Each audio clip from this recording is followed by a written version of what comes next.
It's the saddest day of all. Well, it's the saddest day before the saddest day of all. Kind of, but there is an upside. There is an upside, but our cruise series is coming to an end. And what's at the end of a cruise? My puppies. I was going to say disembarkation, but the puppies and the RV too. Yes. It's the evening before we are kicked off the ship. Very true. And I'm going to miss the availability of food that I don't have to cook and then the cleaning up after me thing. I think I'm still going to be full for a week. Yeah, I haven't been hungry since last Sunday, and we're coming up on the next one. But we are saying goodbye to Harmony this season, this video. But before we do, and we do the sad thing and show you all of the steps we have to take to get off of the ship, we're going to have one more night of fun with your mom and Amy. Little sister, again, we're graduating. We all are. We are celebrating her high school graduation on this cruise, and we as a family have always seemed to do hibachi as kind of a celebratory thing. And there's one on the ship. So we saved it for the last night, and that's where we're headed now.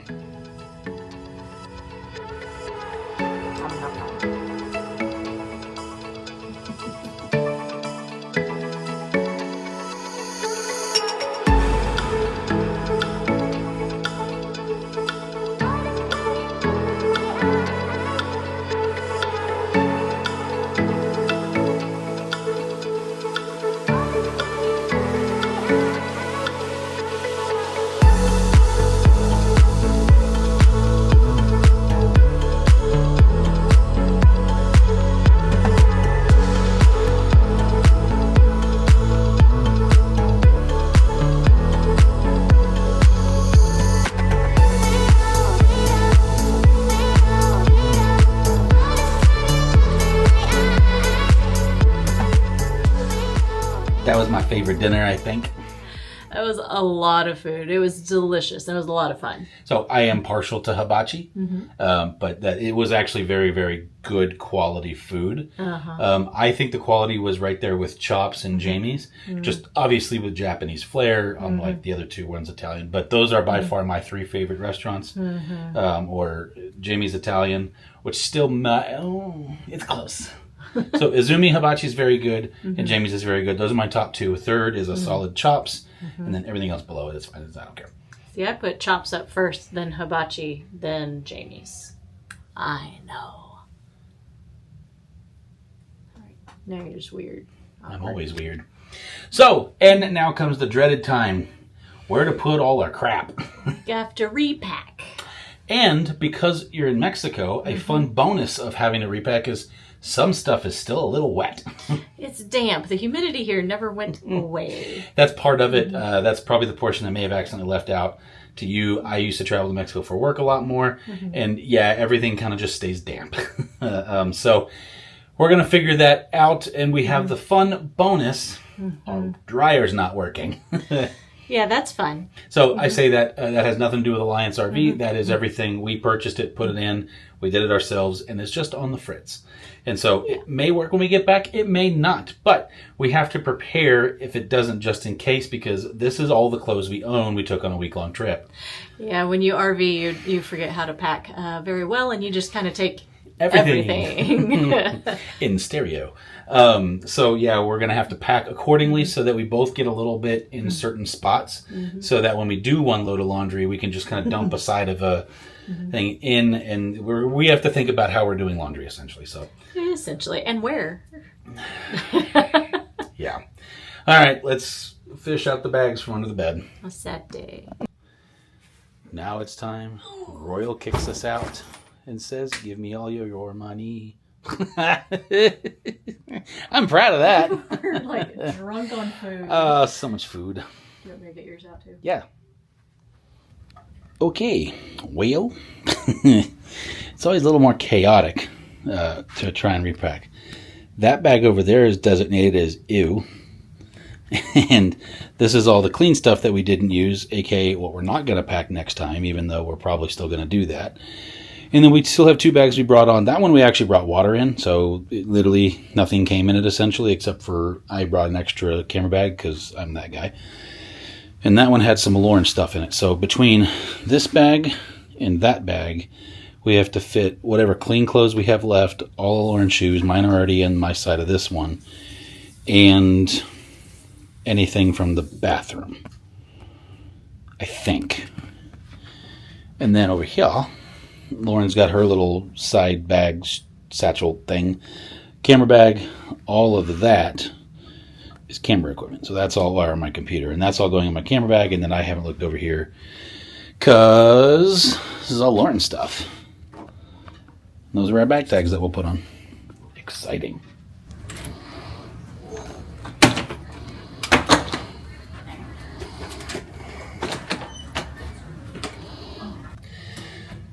Well, the bags are out. Lauren's in the background saying sad.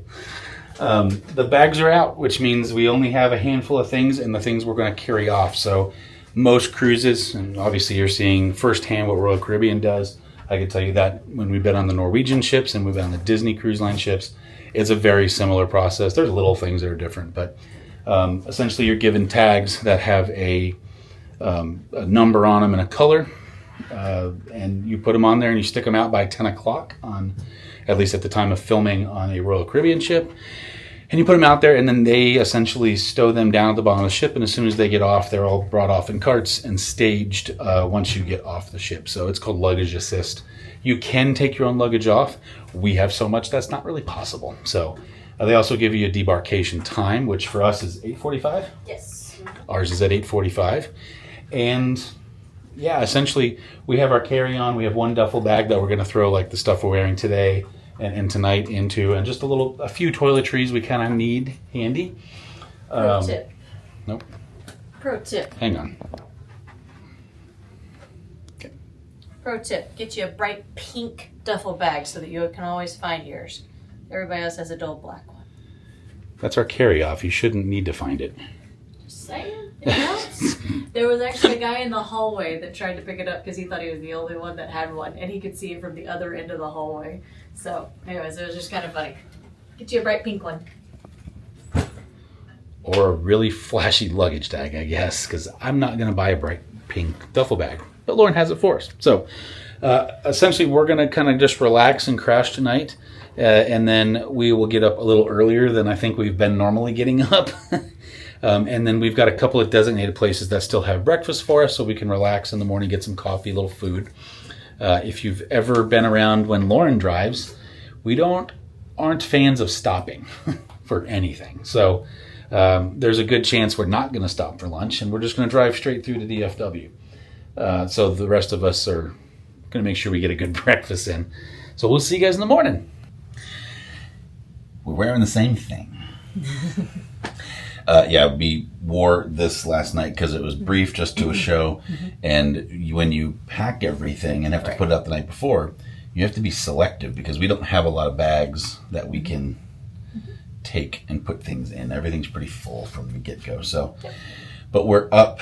It's that sad day / happy day. Mixed emotions day where vacation's over, but we get to go see our puppies. That's right. So we're going to go have breakfast at the main dining room, our first time at the main dining room, the entire cruise. Yeah. And then we're going to get off the ship. And you're like, why are you lollygagging? They won't let us off the ship yet. No, they're pretty strict about exit during your time frame. For a little bit of security, we're going to have to go through customs. Right. So one way or another, it'll probably be 9 o'clock before we're off the ship. It's just, do we want to wait in a massive line or go at our time and we can walk a little bit more through? So, but it's breakfast time and coffee time first. Goodbye, room.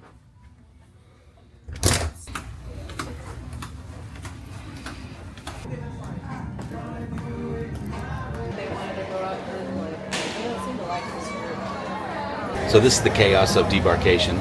So far the downside of this ship, there's only one gangway to debark from for some reason. I don't know why they're not using multiples, but they're only using one. Maybe it's the terminal in Galveston, not really sure.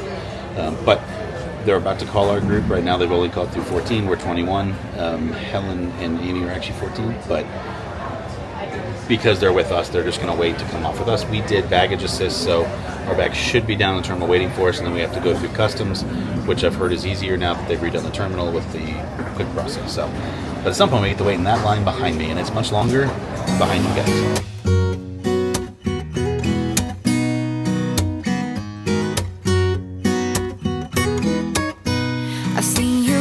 release only once this weekend. You keep him busy, always things to do. Our situation still undecided. None of us knows what we wanna do. It happened last week when I stopped by your place. My hands were shaking when I rang your bell. Well, we have made it off of the ship and we are headed north and back towards the Dallas-Fort Worth area. The debarkation process was actually really simple. Obviously, you saw us put our bags out last night, and this morning they were just gone. And we literally just took what we wanted. We went down and got some breakfast and got off the ship. You do have to go when your number's called, but once that's called, it's pretty simple. Now, the line's going to look ridiculously long if you happen to be on Harmony of the Seas. It's really not that bad. And we did learn a little hack if you want to go ahead and get off, because sometimes once you're out of the room, you're kind of done and want to go. There's some screens around that have the numbers, the debarkation numbers that have been called, and way 15 minutes before they called our number, it was actually up on the board saying we could get off, which means that our luggage was ready. So we actually paid attention to the board and then got in line. I think we kind of hit a little bit of a sweet spot. But the line is going to look long, but it's going to move really quick. So because we got off in such a good, timely manner, we're going to try and go pick the pups up today. So back to Fort Worth.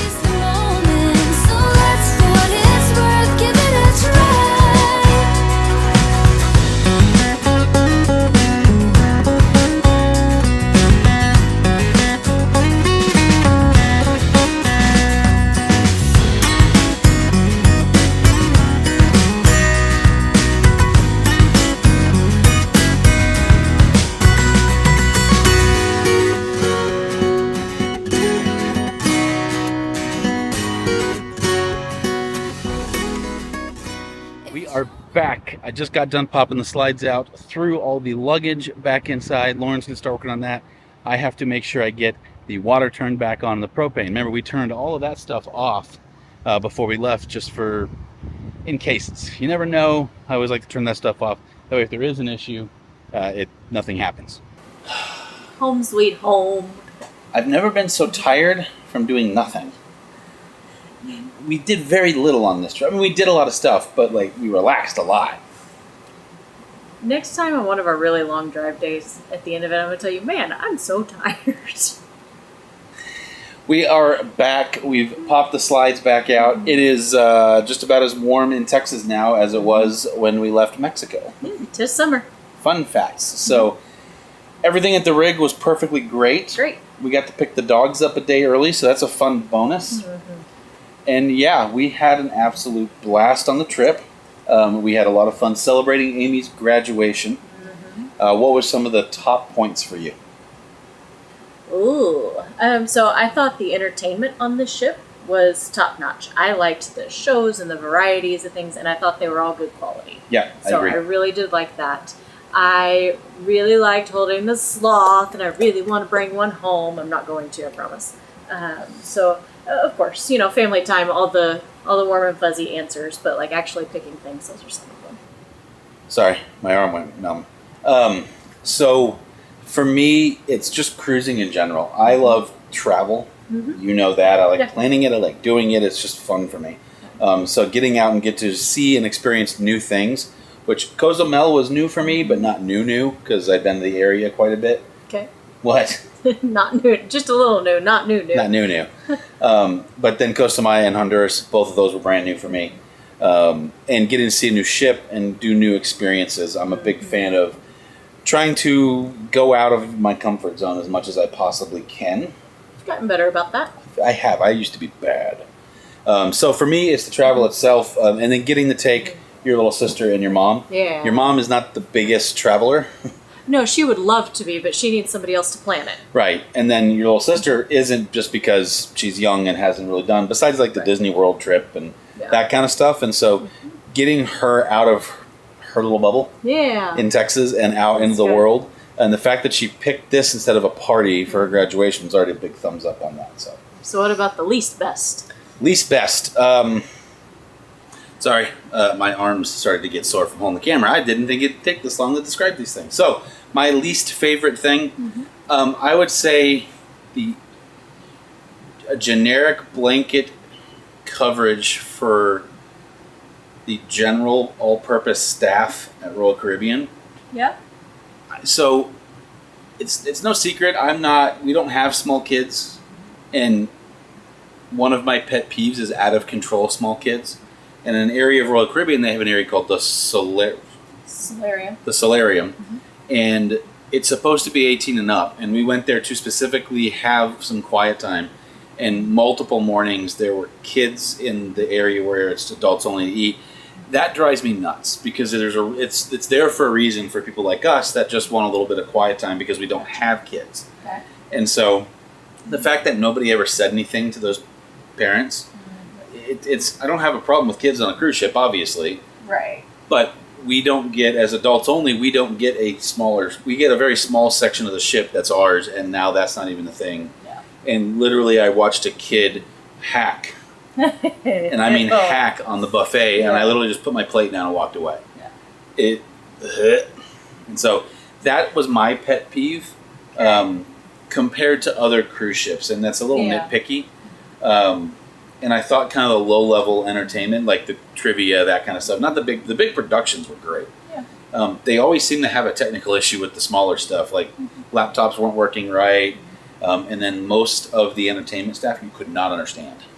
That's true. I'll give you that. And that's not a fault of them by any means, not at all. except for that maybe they should work on pronunciations of English. And it's great that they're from all over the country, but at the same time, too, it's a predominantly English-speaking cruise line.